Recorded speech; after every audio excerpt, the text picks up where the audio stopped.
It's funny because I'm standing here looking around the room going, wow. And I didn't even see Art Barry here. Mario. Now I know why Reggie hated me so much down the park. It was you.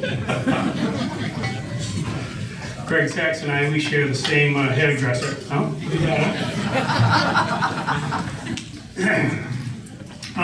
When they called me to do this, it was actually kind of funny because I'm sitting on the couch. I'm not much of a techno geek at all. And my iPhone going off because Jeff's giving me updates on the cup race.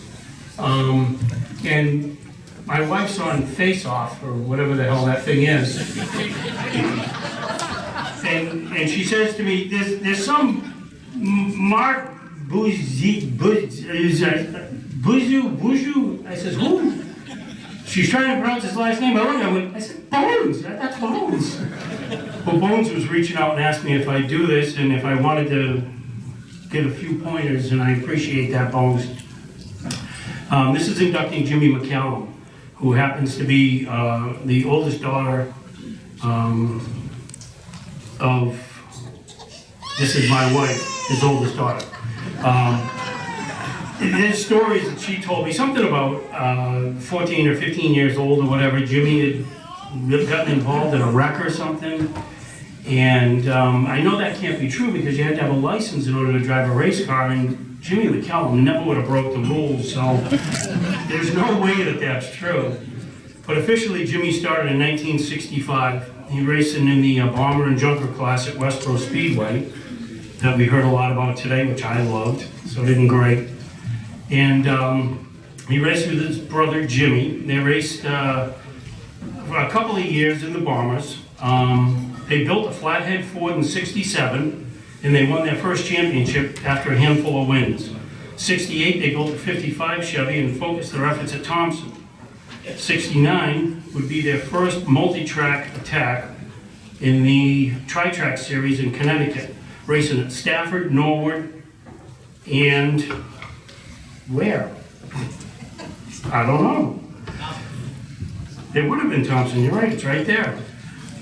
They won the Connecticut State Championship that year. In 1970, Jimmy returned to Westboro to compete in the, as we all grew to love, the Grand American class, where he added 4 more wins to his resume. Jimmy would score 4 more wins the next year in Grand American, driving a '65 Chevelle. 1972, United Chevrolet came on board. Jimmy won 8 more times at both Riverside and Westboro and added championships at both tracks. '73, Jimmy returned to Westboro, found victory lane a few more times, still racing with his brother Glenn. And Glenn told him about mid-season that he was going to go on vacation one weekend. So Glenn went away, and there was an open show down at Westboro, and Jimmy took the car down there for the open show. It was a modified race, and this was not a modified, but what could possibly go wrong? Took the fenders off the car, put the big tires on it, and at last count, they estimated about 3 wreckers to get it back onto the trailer. So Jimmy and his brother split up for a little while, and Jimmy raced with a couple of guys that I know pretty well, Jimmy Peachy and a guy named Danny Morrison, who had the 2 West Virginia. As a matter of fact, my brother Jeff drove for him also. They added a bunch more victories to his resume. 1982, Jimmy and his brother got back together. They reunited in the Pro Stock division and put a couple of more check marks in the win column. '84, Jimmy purchased an Andy Johnson chassis. He raced at Thompson, Riverside, and Monadnock, winning 10 more times and securing the Mad Dog Championship. By the way, I'm old and I just realized who Larry Cirillo is.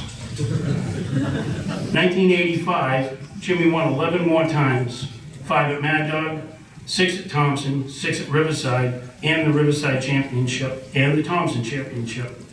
'86, 8 more victories. '88, he switched to a Roslyn chassis and raced at Lee and Thompson and added a few more victories. '89, 5 more victories at the same racetrack.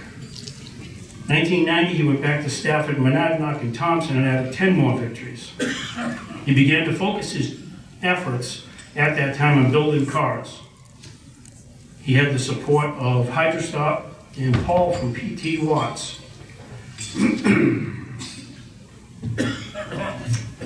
Jimmy had wins at Spud, which I found out is a real place.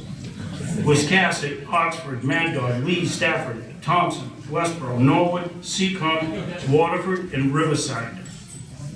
He raced on the Pass Tour, the ACT Tour, the K&N Pro Series East, NEPSA, and probably any other tour that would have him and wouldn't throw him out. He raced for 5 decades, if you've been paying attention, 119 victories and 8 championships. He was a chassis builder, and one of the first cars he built was, not many people know this, Mario knows this car. Back in 1982, I started racing a late model down at Riverside Park, and I had a Chevelle. And Jimmy was working in the body shop right next to me. And every day he'd come over, he'd spend about 4 hours building that car, which is why it went around the racetrack the way that it did. He built it from the ground up. It was probably the first car that he ever got paid to build, because he was working for my cousin at the time when he was supposed to be painting cars, and instead he was building a race car.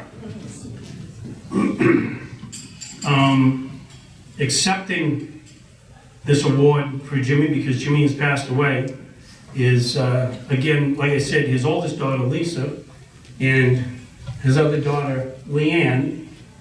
And the car that Jimmy built for me, I felt I was a winner when I drove that, but once you meet his oldest daughter, you'll see that I really won the prize. This is Lisa and Leanne.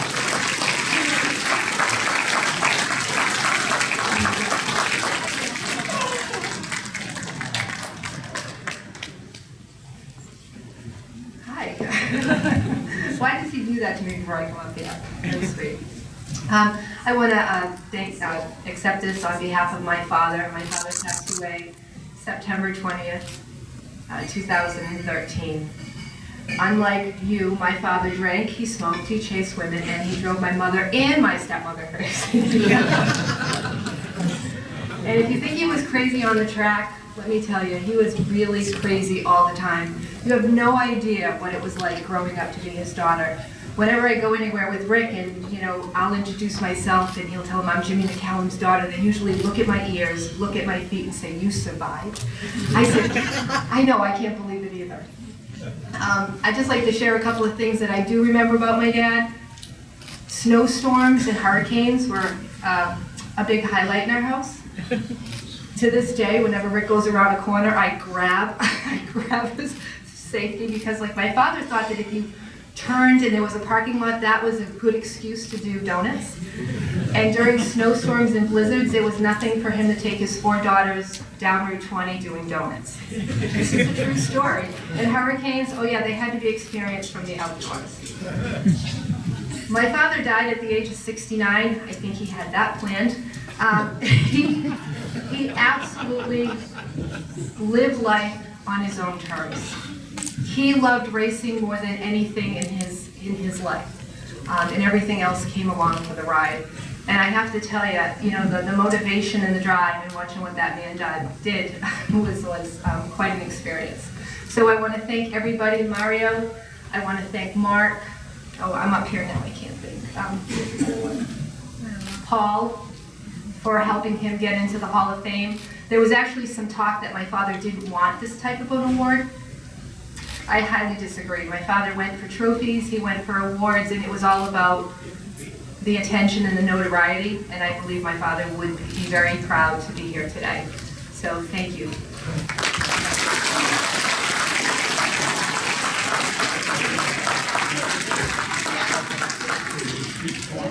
Sure, no, it's okay. No. Listen, the program says it's over at 3:30. Knock it off.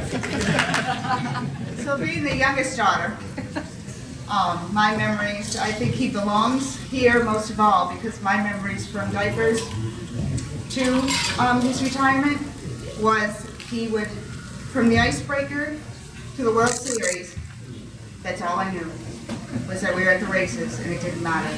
And then he would sell that car and build another one. And even from a young age he would show me how to sand the chassis, to anything else, the people that he touched during those 40-plus years of racing, that was his passion, his life, and everything he gave his heart and soul to. And he belongs here in the Hall of Fame because of that reason. He loved it so much. Thank you.